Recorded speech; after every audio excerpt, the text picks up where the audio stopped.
여러분 안녕하십니까? 7월 3일 금요일 VOA 한국어 방송입니다. 저는 도성민입니다. 조은정입니다. VOA 한국어 방송의 라디오 주파수는 단파 9,940kHz, 방송 시간은 매주 화요일부터 토요일 새벽 0시 30분부터 아침 10시 30분까지입니다. 네, 보이는 라디오로도 함께 하실 수 있는 VOA 한국어 방송 늘 함께 하시기 바랍니다. 먼저 오늘의 주요 뉴스 헤드라인입니다. 러시아가 우크라이나 수도 키이우에 전쟁 이후 최대 규모의 공습을 감행해 수십 명의 사상자가 발생했습니다. 베네수엘라 강진 발생 일주일여 만에 잔해에 갇혀있던 남성이 극적으로 구조됐지만 사망자는 2,000명을 넘어섰습니다.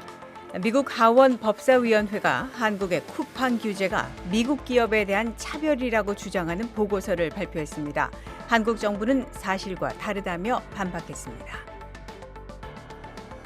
여러분께서는 지금 VOA 한국어 방송을 함께하고 계십니다. 이 시간에는 먼저 오늘의 주요 뉴스 전해드리고, 미국 하원 법사위원회가 낸 한국이 미국 기업을 차별하고 있다는 내용의 조사 보고서와 한국 정부의 반박 관련 자세한 내용을 디브리핑 순서에서 살펴보겠습니다. 네, FIFA 북중미 월드컵 소식 특집 오늘의 월드컵 순서에서 함께 하시고요. 건국 250주년을 기념하면서 미래 세대가 기억할 수 있도록 준비한 아메리카 타입 캡슐 매설 준비가 끝났다는 소식은 아메리카 250 순서에서 전해드리겠습니다. 미국 독립선언문의 의미 또 건국 이념의 가치에 대한 제프리 로젠 미국 헌법센터 명예 CEO와의 인터뷰가 준비되어 있습니다. 또 한국 사회 주요 뉴스를 살펴보는 한국은 지금, 미국 사회의 화제를 알아보는 구석구석 USA, 오늘은 미국 기업들 건국 250주년 기념사업 동참 소식입니다. 네, 오늘의 탑뉴스입니다. 러시아가 우크라이나 수도 키이우에 전쟁 발발 이후 가장 큰 규모의 공습을 감행했습니다. 11시간 동안 미사일과 드론 수백 대가 쏟아지면서 주거 건물이 무너지고 지금까지 최소 20명이 숨지고 90명 가까이 다쳤습니다. 김용교 기자가 전해드립니다.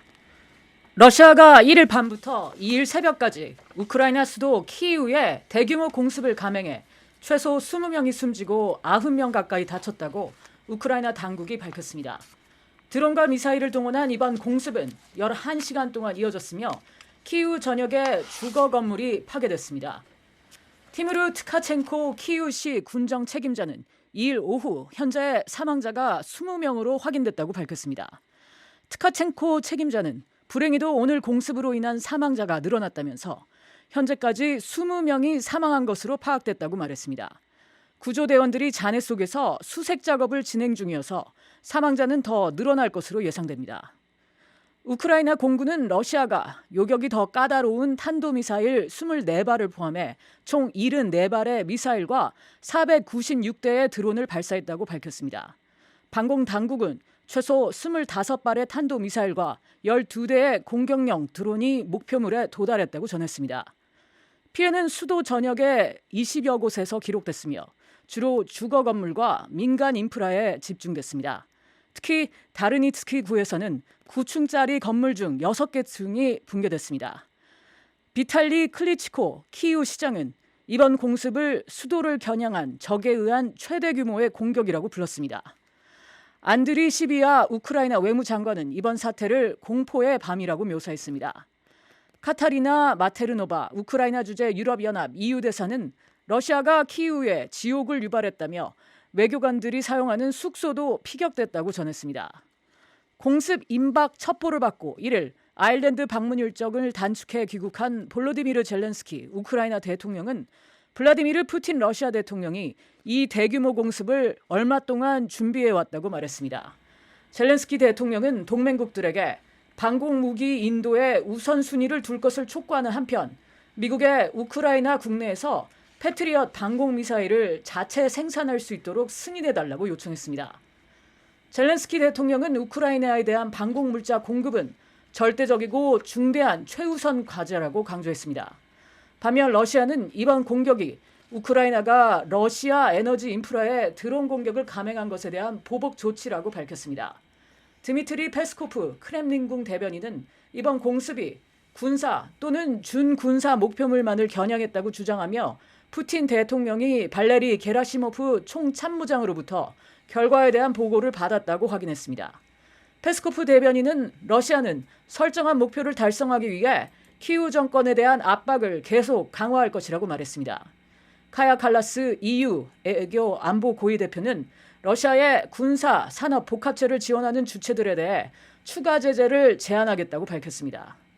칼라스 대표는 사회 관계망 서비스 X를 통해 모스크바가 민간인을 더 많이 공격할수록 더 많은 제재가 부과돼야 한다고 적었습니다. 한편 폴란드는 예방적 조치로 전투기를 일시 출격시켰습니다. 우크라이나도 반격에 나서 이를 밤 러시아 니즈니노브고로도르드의 석유 정제소를 타격했다고 우크라이나군 총참모부가 밝혔습니다. 이 지역 주지사는 산업시설에 대한 공격으로 한 명이 사망했다고 보고했습니다. 수주 동안 이어진 우크라이나의 정제소 드론 공격으로 촉발된 러시아의 연료 위기는 이일에도 계속 깊어지고 있습니다. 로이터 통신은 일부 러시아 지역의 휘발유 가격이 유럽에서 가장 높은 수준으로 치솟았다고 보도했습니다. 러시아 곡물지대의 농부들은 수확 장비에 연료를 공급할 수 있을지에 대해 우려를 표명했습니다. VOA 뉴스 김현교입니다. 베네수엘라를 강타한 두 차례의 강진으로 무너진 건물 잔해 속에 갇혀있던 남성이 사고 발생 일주일여 만에 극적으로 구조됐습니다. 하지만 사망자는 2,000명을 넘었고 실종자 수만 명에 대한 수색 작업이 계속되고 있습니다. 오종수 기자가 보도합니다. 베네수엘라 라과이라에서 무너진 쇼핑몰 잔해에 갇혀있던 남성이 강진 발생 일주일이 넘은 2일 국제구조대에 구조됐습니다.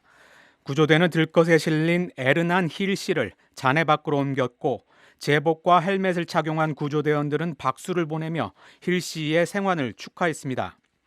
힐 씨는 지난달 24일 규모 7.5와 7.2의 강진 발생 당시 쇼핑몰 지하에서 경비원으로 근무하고 있었습니다.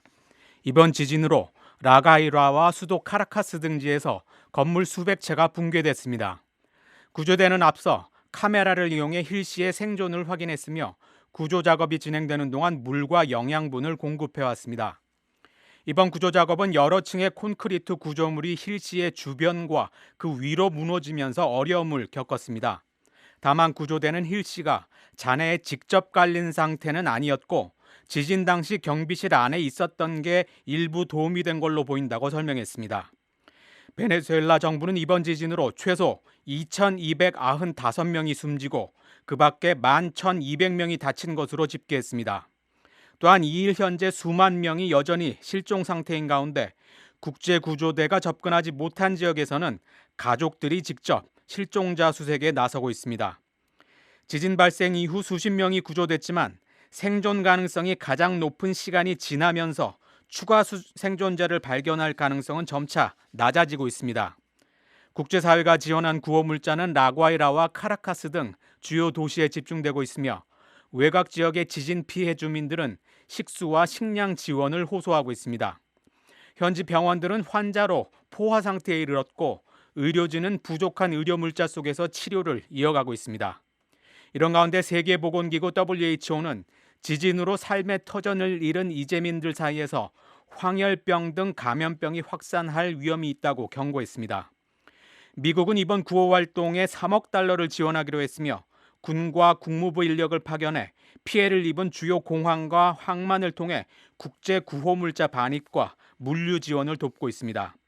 미 남부사령부는 2일 상륙수송함 USS 포트 로더데일과 미군 전력이 구호 활동 조정과 피해 지역에 대한 인도주의 지원의 신속한 수송을 지원하는 핵심적인 지휘 통제 거점 역할을 하고 있다고 밝혔습니다. VOA 뉴스 오종수입니다. 여러분께서는 지금 VOA 한국어 방송을 함께하고 계십니다.